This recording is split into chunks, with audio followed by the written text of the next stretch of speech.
As a true leader, you show respect even to people who don't deserve it, not as a reflection of their character, but as a reflection of yours. Coming up,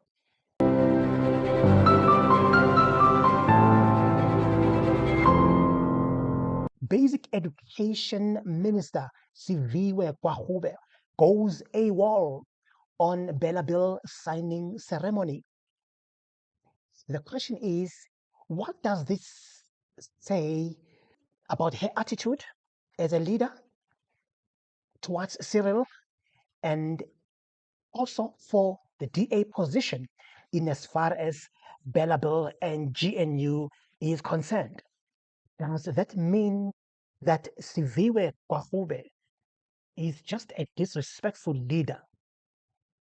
Or does that mean also that the DA, each time they don't have it their way under GNU, they will start throwing toys out of the court?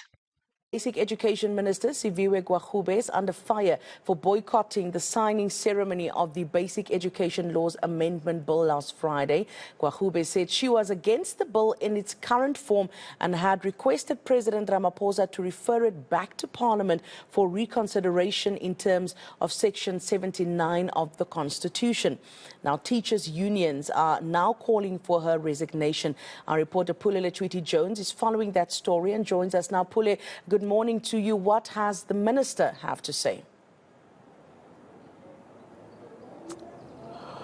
Well, a very good morning, Jenna. And the Basic Education Minister says as much as the act is desirable, she still has her own reservations around the implementation and the modality of the BELA Act. But she's reaffirmed her commitment to her job as a minister, saying that she is, of course, committed to ensuring that some of the challenges which continue to affect some of the schools and, of course, this department can be addressed adequately.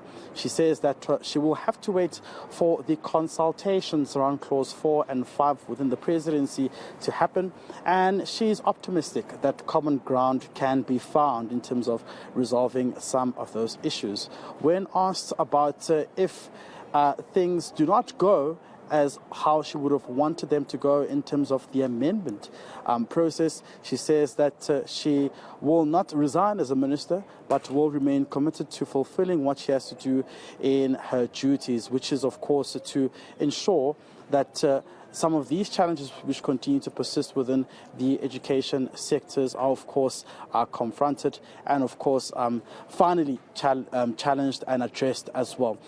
If you ask me, I think Siviwe Gwarube messed up this time.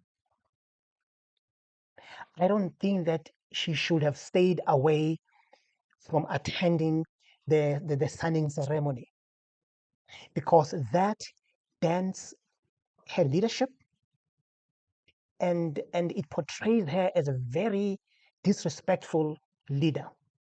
And again, in as far as I'm concerned, it seems like it hasn't sunk in her head that she reports to Cyril now, not to Helen Zille or her party, which is very undermining, by the way, which puts her in a position of undermining Cyril. So it seems. It is like she doesn't recognize Cyril as her boss, which is very, very sad.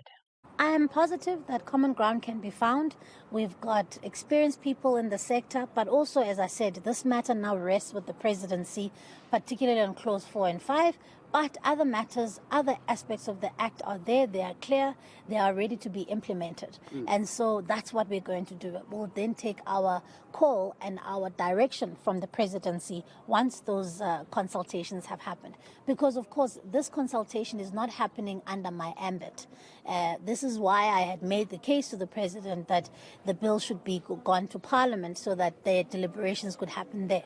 He's decided to have this consultation process. That's on him. And so then whatever the outcomes of those, we will abide by them, because ours is to be professional. Can you assure South Africans that you will not be boycotting any of these ceremonies once again? Because now the question is, what kind of message are you sending by boycotting departmental activities which are very crucial like this and speak to the challenges within the basic education sector? I did not boycott any departmental activities. I simply did not attend and indicated to the president, mind you. And I also think it's important to note that the president was aware of my absence. I did indicate to the president that I would not be in attendance to the signing ceremony. And a signing ceremony is just that, it's ceremonial. What matters is the act that comes from that. What matters is the content that comes from that. And so what comes from that is a law, which now binds us all. I have not boycotted any department activity. Here I am with the MEC. I'm looking forward to the day ahead, which she's going to be taking me to 4 different schools. And this is all part of my learning and listening to her to come and understand the sector. And I think that speaks to more of a commitment to changing the sector for the better than anything else. Your party wants to take the act to court. And you're bound to defend this. How are you going to do that? Pole, that question should be directed to my political party. You see, that's exactly what I mean. Her not attending that signing ceremony brings a whole lot of questions. It doesn't matter whether she officially reported to the president that she's not coming.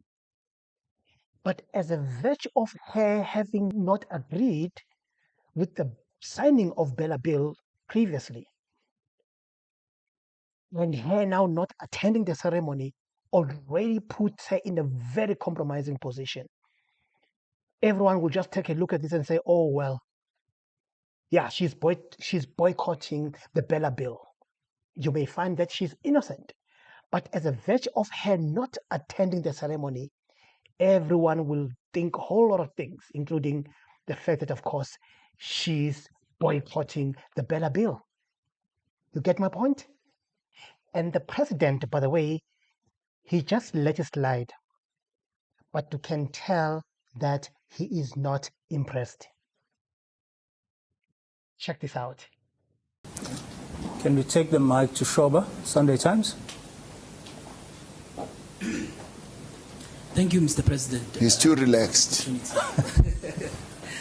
I know that you've said that you find the non-attendance of the minister as an issue, but a minor issue. Yes.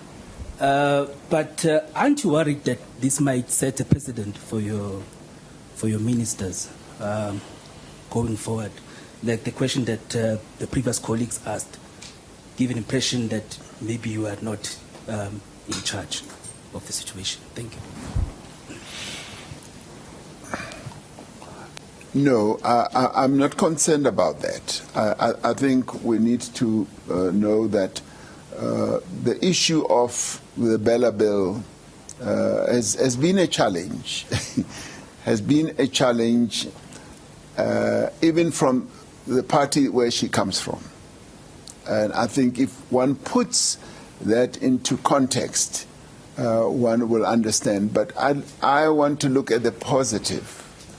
I want to look at the positive and say the minister has been unequivocal in clearly saying, once the president signs this bill, I'm going to implement it.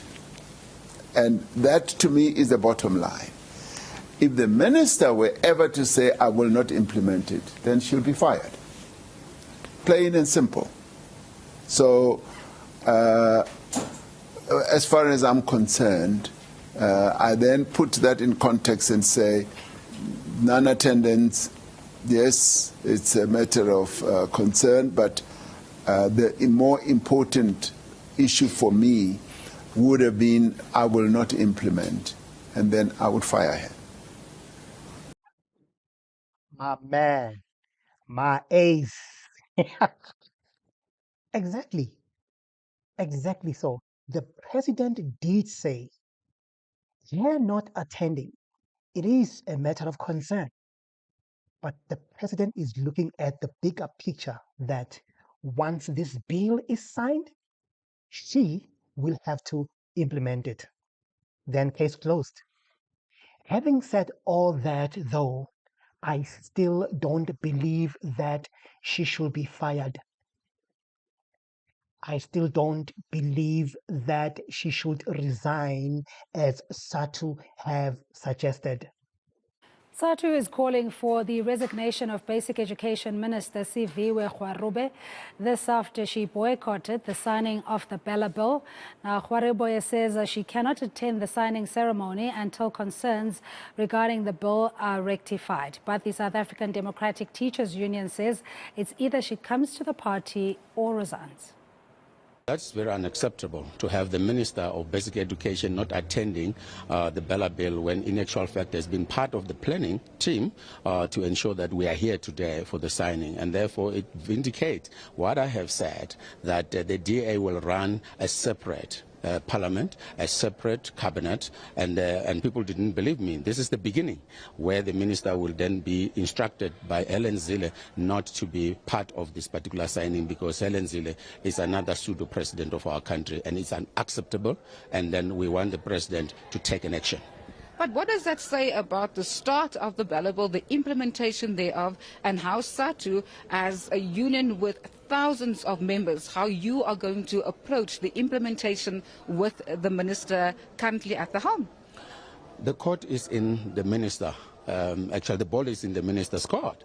She has to decide and make the work of the president very easy by tendering her resignation, because she will not be able to operate in an environment where she has got two bosses, one being Helen Zille and the other one being Cyril Ramaphosa, because the act is now the act of parliament, and therefore it has to be implemented. So our approach is very simple, is that the ball is in your court, minister. You have to either decide to implement or you quit.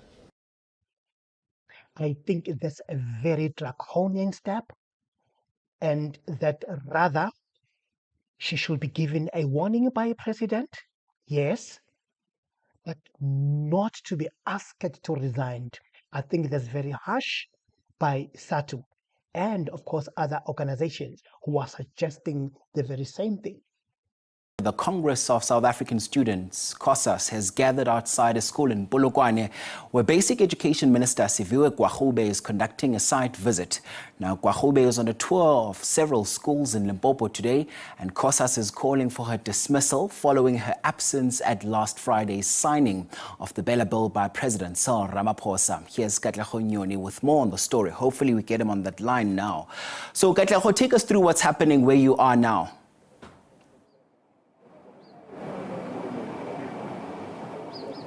Well, the Congress of South African Students in Limpopo are voicing their frustration over Minister Siviwe Gwarube's visit into the Limpopo province. Gwarube is today visiting the Pietersburg English Medium Primary School, joined by the MEC of Education. Of course, COSAS says their discontent towards the minister stems from the minister's decision to boycott and snub the official signing ceremony of the BELA bill. I'm joined by the National Coordinator for COSAS, that is Skalo Matladisa. Skalo, thank you very much for joining us on SABC News. Kindly talk to us about why COSAS has decided to come to PEMPS today. We know that the minister is visiting the school and several others in the province. No, thank you very much. We, number one, have decided to come here because even if you look at the schools that were identified that she will be visiting, it's herself, the Deputy Minister, and the MEC. These are privileged schools. They are advanced schools. They will be going to Kushki, they will be going to Dendron, and all others. Now, besides identifying privileged schools, we have a huge problem with the behavior. She has portrayed a elephantine personality cult and extraordinary arrogance towards the president. Her anti-progressive and neoliberal-centered character will never be accepted by ourselves, because boycotting the signing of BELA bill shows, as the political head who should be in the forefront of the implementation of the bill, shows that she do not respect the majority of South Africans, shows that she do not respect the basic education sector that she is leading. So for that, we are calling we're calling for the president to recall her from her office and at least to put someone with manners, someone who understands and knows that beside political lines, whether you are representing a party of the privileged few, you must never at any point disagree with bills that are inclusive, bills that stands for the destitute majority of South Africans. Carlo, this must obviously be very important for COSAS. Some of the learners here should be at school, should they not be? It is true. It is a school day today, even though in schools there are just activities. They are done writing their trial examinations and common examinations for lower grades, so they are not doing anything at school. But they have decided themselves. We were coming here only as leadership. Learners said, because this is an organization of learners, you cannot do the demonstration alone. Learners said, we are coming. Some of them walked from Bokamoso High, it's not far. They walked, we are told some taxi just took them. They walked to here just to make that demonstration, to say the minister should be treated as a virus immediately. During coronavirus, when it made available extraordinary circumstances, South Africans and the government improvised by introducing extraordinary response. So even now, she's a virus to us, she's a virus to the basic education sector. She must be fired from that particular department. Carlo, thank you very much. And clearly see very strong sentiments there coming from COSAS national coordinators, Carlo Matladisa. Yeah.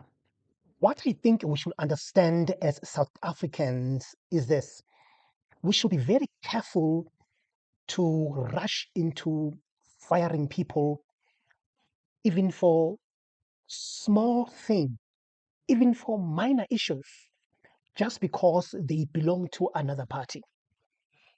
I think this is wrong in the government of national unity to have that kind of mentality. Because remember, even the GNU itself, it comprises many parties. There will be conflict of policies and there will be fight among these leaders. So we should not then come and just cancel everyone and fire this just because the person is on another party. We should be very fair in dealing with other leaders from other parties. What do you think? Let me hear your comment below.